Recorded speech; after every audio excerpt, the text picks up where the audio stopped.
aku di sini.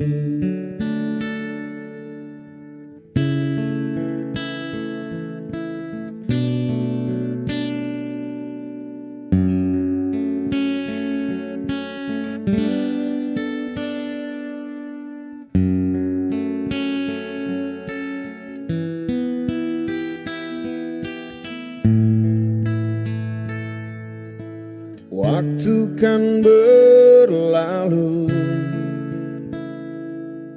tapi tidak cintaku.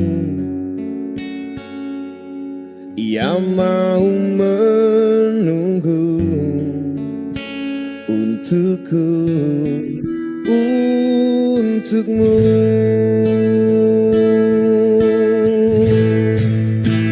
Aku milikmu malam ini, kan memelukmu sampai pagi.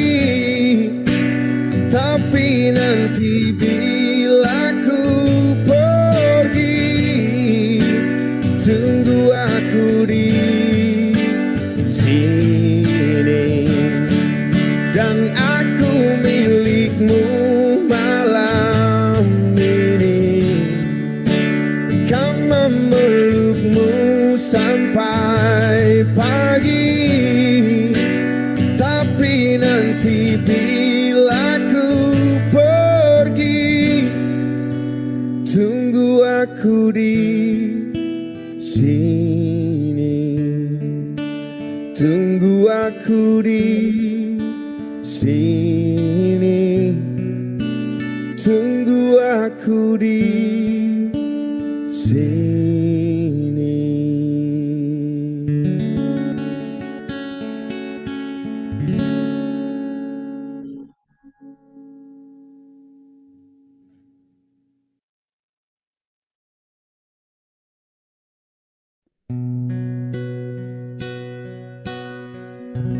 Tak pernah ku sangka ini terjadi, kisah cinta yang suci ini. Kau tinggalkan begitu saja. Sekian lamanya kita berdua, tak kusangka begitu cepat berlalu. Untuk mencari kesombongan diri, lupa segala yang pernah kau ucapkan. Kau tinggalkan daku,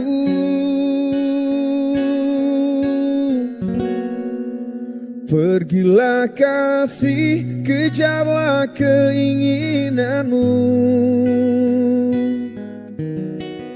Selagi masih ada waktu, jangan hiraukan diriku. Aku rela berpisah demi untuk dirimu. Semoga tercapai segala keinginanmu.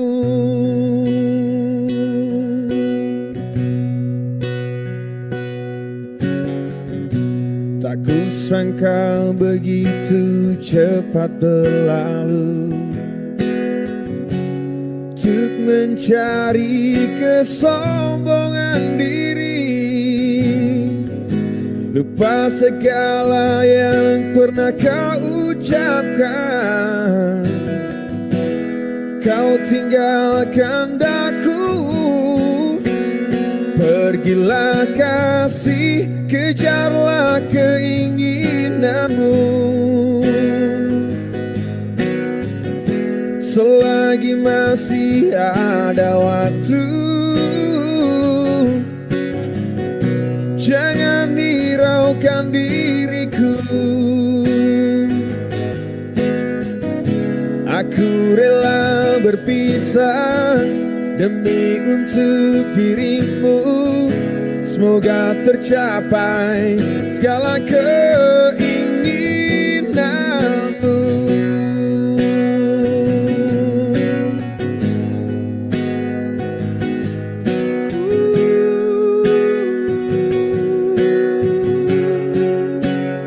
Pergilah kasih, kejarlah keinginanmu. Selagi masih ada waktu, jangan hiraukan diriku.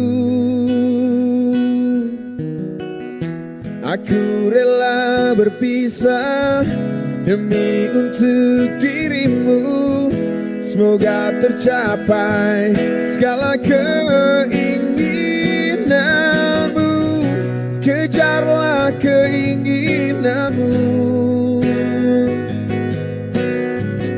Selagi masih ada waktu, jangan hiraukan diriku. Aku rela berpisah demi untuk dirimu.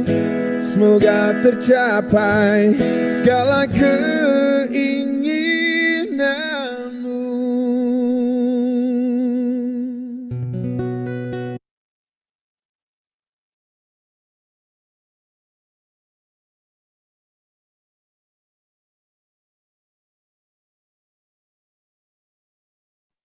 Sudah masuk semuanya?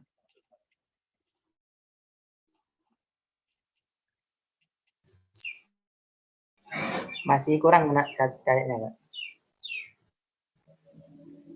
Suara saya jelas ya? Jelas, Pak. Jelas.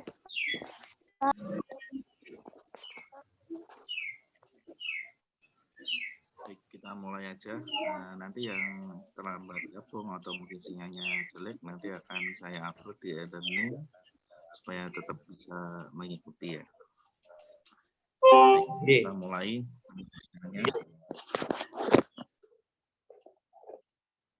Assalamualaikum warahmatullahi wabarakatuh. Waalaikumsalam warahmatullahi wabarakatuh. Alhamdulillah, teman-teman semuanya, pada pagi hari ini kita akhirnya bisa berjumpa setelah kemarin UTS, ya, kemudian beberapa tugas teman-teman sudah mengerjakan, dan sekarang ini kita perkuliahan melalui Zoom karena ada beberapa hal yang harus saya jelaskan karena memang ini berkaitan hal yang penting, dan mungkin kita hanya 30 menit nggak ada nanti, dan saya akan langsung ke fokusnya, yaitu bagaimana membuat soal dengan berbasis Knowledge. Nah, materi yang lain nanti teman-teman bisa mempelajari di e-learning karena sudah saya masukkan semuanya, baik itu berupa video, ya, contoh-contoh, kemudian template-nya, dan nanti di akhir teman-teman ada mengerjakan soal, ya, pembuatan soal hot, yaitu pilihan ganda dan urean. Sebelum kita mulai, marilah kita berdoa supaya apa yang kita pelajari di hari Jumat yang berkah ini bisa bermanfaat untuk kita semuanya, dan semoga teman-teman selalu diberikan kesehatan, kemudahan, dan kelancaran dalam mengerjakan apapun.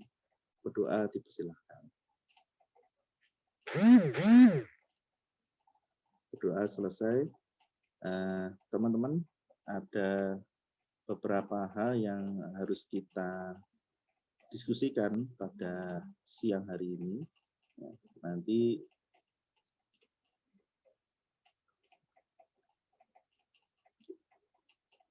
sudah tampil layarnya?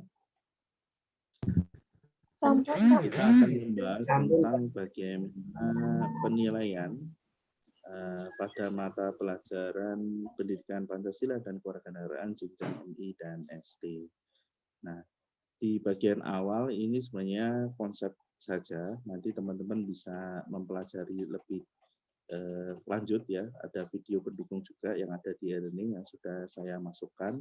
Saya ingin kita lebih fokus ke bagian langsung menyusun soalnya ya. Saya skipkan dulu. Rencananya hari ini kita pakai Zoom-nya fakultas ya, pinjam Zoom fakultas ternyata dipakai dan tadi juga harus ganti link ya. Dan ada musibah insiden ya, di mana anak saya rewel pagi-pagi ya. Jadi mohon maaf tadi agak terlambat. Jadi sebenarnya dalam konsep penilaian yang kita nilai yaitu adalah kita mengukur apakah sesuai dengan kompetensi yang diharapkan. Yang diharapkan ini ada 3 kategori, teman-teman. Ada dari sekolah, yaitu standar kompetensi lulusan, dan dari kelas, yaitu ada kompetensi intinya, dan mata pelajaran atau kalau tematik nanti akan lebih fokus pada pertema atau subtemanya, yaitu pada kompetensi dasar apa yang diharapkan dari kurikulum. Kurikulum kan menghasilkan sebuah kompetensi yang harus dimiliki oleh seorang siswa. Nah, bagian ini kita perlu melihat bagaimana kita harus mengukur, tidak hanya, kan penilaian itu hakikatnya adalah mengukur kompetensi yang ada, baik dari sikap, ya, bagaimana kegiatan itu dilakukan untuk penguasaan pengetahuan, kemudian keterampilan, dan juga sikap dari siswa atau peserta didik. Nah, ada 3 skema yang akan kita lakukan, yaitu ada sikap, di mana nanti dimensinya ada banyak, ya, mulai dari observasi, penilaian diri, penilaian teman sejawat, ya, penilaian guru, ya, kemudian di ranah pengetahuan nanti ada tes tulis, tes lisan, penugasan, ya. Sebenarnya yang akan kita kembangkan hari ini adalah tes tulis, yaitu pilihan ganda dan uraian.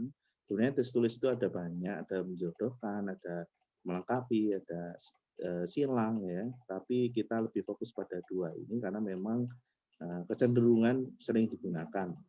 Kemudian ada keterampilan, itu ada kinerja, proyek, portofolio, produk, dan teknik lainnya, misalnya penugasan. Nah, yang minggu ini kita akan lebih fokus pada tes tulis, pilihan ganda, dan uraian. Di minggu depan kita akan membahas tentang bagaimana penilaian sikap dan keterampilan yang ada dalam mapel PKN. Karena sikap ini juga berkaitan penting, karena KI 1, KI 2 terkait spiritual dan sosial itu sangat erat hubungannya dengan PPKN. Kita membahas pada ranah penilaian pengetahuan, di mana ada 3 komponen yang bisa kita ukur untuk mengetahui kompetensi dari siswa dalam suatu KD. Ada tes tulis, ada pilihan ganda, dan seterusnya, ya, ada banyak. Kemudian ada tes lisan dan penugasan.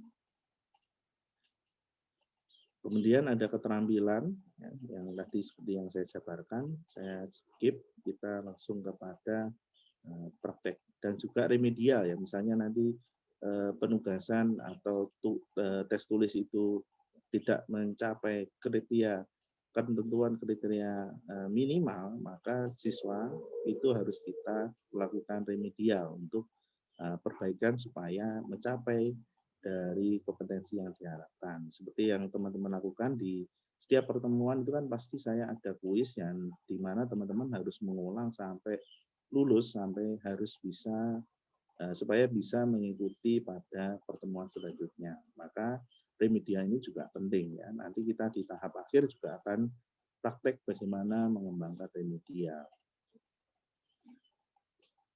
Saya skipkan supaya teman-teman, kita masuk ke sini. Penyusunan soal PPKN berbasis high computing skill, di mana ini suatu yang bukan lagi hal umum, ya, tapi sudah bukan saja yang khusus, tapi suatu yang umum lagi yang dibicarakan, bahkan sekarang sudah sampai bagaimana mengembangkan soal yang tidak high order ranking lagi, tapi asesmen kompetensi minimum, ya, di mana juga di PPKN juga ada bagaimana mengukur profil pelajar Pancasila.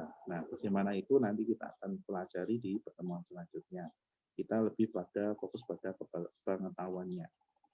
Nah, kenapa asesmen high order thinking ini penting ya? Karena beberapa temuan memang menunjukkan kurangnya pengetahuan kita ini lebih pada ranah pengetahuan, sedangkan ranah-ranah yang lain, misalnya sikap dan keterampilan itu cenderung jarang sekali dilakukan penilaian yang benar. Kemudian selain itu ada juga kecakapan abad 21 yang dimana membutuhkan banyak sekali kompetensi yang harus dimiliki oleh seorang siswa. Nah, ini kompetensi-kompetensi yang nanti menjadi tuntutan ya, ketika anak ini dewasa atau anak ini nanti bertumbuh berkembang di masyarakat. Selain itu juga kita melihat hasil PISA tahun 2012 yang ini menjadi acuan di mana kita ini masih dalam kategori yang sangat rendah ya. Makanya pada literasi nanti kita akan lebih tekankan karena apa? Banyaknya fenomena hoak ya, banyak marak terjadi itu karena memang budaya literasi ini sangat minim ya, terkait dengan juga menganalisis data dari sebuah informasi yang masuk di media sosial. Kita melihat tabel ini sebagai acuan kita dalam mengembangkan HOTS, ya, di mana teman-teman sebenarnya sudah dapat di mata kuliah evaluasi ya. Namun saya ingin lebih mengulas, mengingat kembali. Ini sudah pernah dapat ya mata kuliah evaluasi. Sudah pernah dapat mata kuliah evaluasi? Sampun, Pak. Sampun. Saya ingin memperdalam saja dan lebih mengkhususkan kepada PPKN itu seperti apa, karena memang kaitannya PPKN ini sangat erat, bagaimana anak kita ajak menghadapi permasalahan-permasalahan sosial yang ada di masyarakat, dan kita mengajak mereka untuk berpikir kritis, ya, berpikir kreatif, dan mampu memecahkan masalah, serta mampu membuat. Ini adalah tantangan sebagai kita nanti teman-teman sebagai calon guru PGMI yang mengajarkan pendidikan Pancasila dan kewarganegaraan, membentuk warga negara yang cerdas dan baik dalam hal nanti karakternya, profil pelajar Pancasila, cerdas secara pengetahuannya. Cerdas itu tidak hanya dia memiliki pengetahuan, tapi dia mampu terampil berpartisipasi terhadap permasalahan yang ada di masyarakat ya. Misalnya ada peristiwa, maka anak ini mampu berperan dan mengambil perannya, berpartisipasi, ikut terlibat, tidak hanya diam, tahu tapi hanya diam. Maka kita perlu mengajak anak untuk berpikir tingkat tinggi. Ini kita lanjutkan. Gimana definisinya nanti teman-teman bisa membaca ya. Dan ini adalah tabel untuk klasifikasi. Jadi nanti teman-teman kalau ketika menemukan kata kerja operasional atau KKO ya, seperti yang sudah saya jelaskan dahulu tentang kata kerja operasional, di mana setiap level ini memiliki ciri-ciri. Nanti akan juga saya cantumkan di e-learning tentang tabel-tabel ini dari Bloom ya. Kemudian nanti dari Anderson ada sendiri ya. Dan ini menjadi kunci kita, ya, pegangan kita dalam mengembangkan pemahaman high order thinking skill. Kita lanjut ke penyusunan soal. Nanti teman-teman bisa membaca ini secara mandiri di e-learning.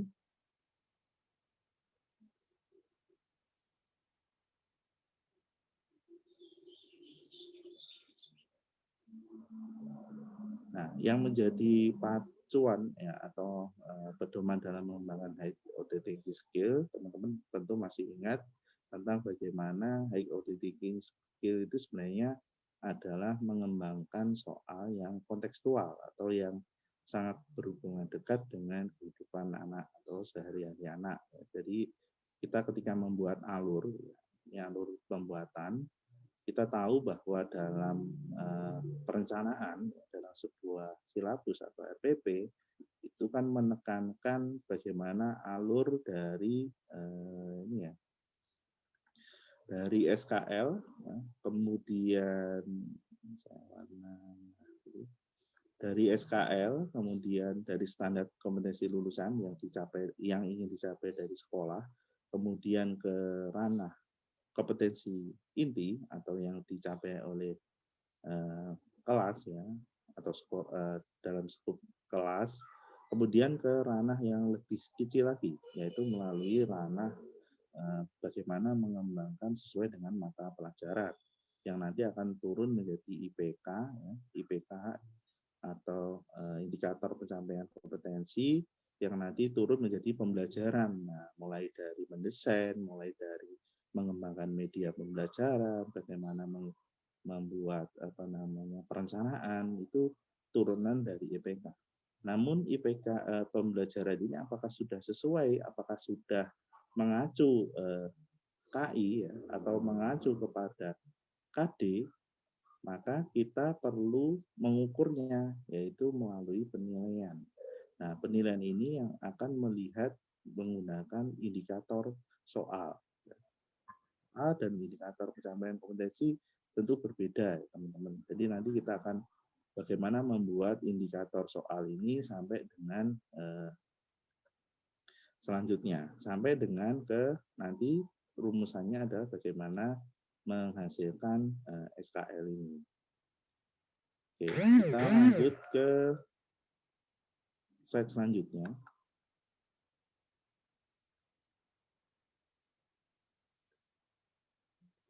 Oke, dari bagaimana kita nanti mengembangkan kompetensi dasar, ini mengembangkan kita harus melakukan analisis dahulu.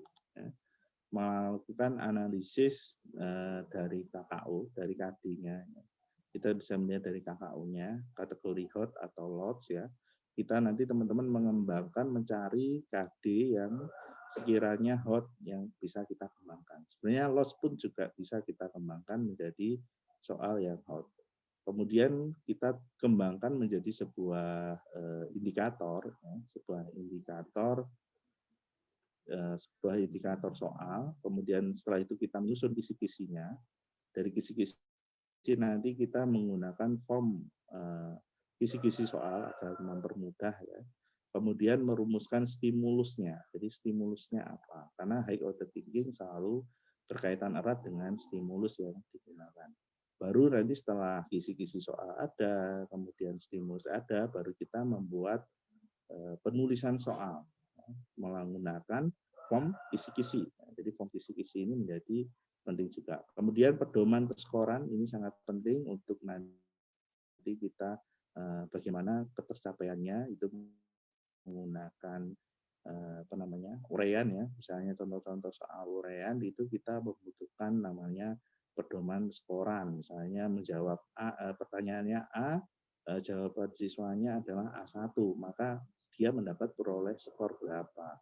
Ya 5, 4 atau 3. Nah, kemudian kita validasi segmen soalnya ya. Jadi soal yang jadi atau ini namanya adalah rangkaian ini adalah namanya instrumen soal ya. Jadi kita perlu memvalidasi apakah soal kita ini bisa diuji atau layak diuji, itu perlu validasi. Nanti ini teman-teman langkah-langkah yang dilakukan ya, validasi itu ketika menjadi guru pasti akan melakukannya. Atau teman-teman waktu nanti skripsi pasti akan melakukan namanya validasi instrumen. Ya. Validasi yang kita lakukan dalam hal ini adalah validasi instrumen soal. Kemudian ada form untuk perbaikan soal, baru kemudian kita uji ke siswa. Ya. Jadi langkahnya sangat panjang dalam membuat suatu soal. Kita lanjut langsung ke soal, contoh soalnya. Jadi bagaimana mengetahuinya. Nah, dari contoh 1 kita dilihat kan ada indikator esensial di mana ada soal, di mana ada tabel, dan siswa diminta mengurutkan. Jadi bagaimana urutan. Nah, yang di atas ini, saya drawkan, yang di atas ini adalah stimulus, ya, stimulusnya. Sedangkan soal yang ada di bawah ini adalah inti dari soalnya. Jadi kita perlu mengembangkan ada stimulus yang kita berikan. Stimulus ini adalah bisa berupa cerita, bisa berupa grafis, ya, diagram, data, atau video. Nah, ini mungkin tadi belum sempat saya berikan contoh yang video ya. Kalau PPKN itu sangat bagus, misalnya untuk mengklarifikasi nilai-nilai moral itu sangat bagus bentuknya dalam bentuk video dan siswa menanggapi itu. Nah, semoga nanti waktunya cukup. Kita juga akan belajar membuat soal secara online. Bagaimana siswa nanti belajar secara membuat soal secara online. Oke. Nah, dari sini kita juga melihat ini pada kategori level 1 atau sangat large, itu sebenarnya bisa kita buat dalam bentuk high order thinking skill. Nah, ini contoh soal yang high order thinking skill, ya, di mana ada sebuah narasi yang sebagai stimulusnya. Kemudian inti soalnya menanyakan bagaimana mengajak siswa ini untuk berpikir, menganalisis bacaan yang sudah ada tadi. Ya, jadi bagaimana stimulus diberikan dan siswa memikirkan ini maksud dari bacaannya apa, menyimpulkan. Jadi siswa melakukan analisis, melakukan telaah. Jadi tidak hanya memahami dari maksud dari bacaan, tapi juga menganalisis apakah bacaan ini yang dimaksud dalam bacaan. Kemudian kita melihat pada high order thinking bukan berarti soal yang selalu sulit. Ya. Jadi kita bisa mengembangkan soal yang lot pun bisa menjadi hot. Ya. Kita skipkan ke langkah selanjutnya, contohnya. Ya.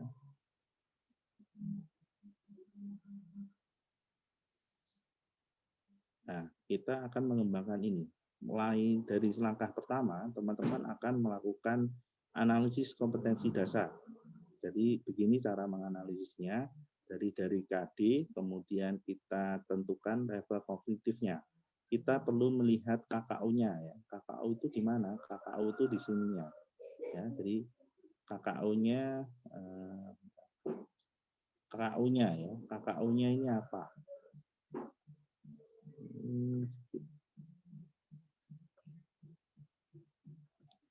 Nah, KKU-nya apa?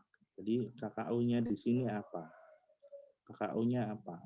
Kalau KKU mengidentifikasi ini kan bisa masuk ke ranah C3, bisa masuk ke ranah C2, ya, tergantung bagaimana kalimat yang ada di belakangnya. Jadi KKU ini menjadi kunci, tapi juga melihat juga kalimat yang ada di belakangnya ini mengarah pada apa. Itu yang nanti akan menentukan level kognitifnya berada di mana. Itu ya. Kemudian kita lanjut ke setelah menganalisis tadi, kita melakukan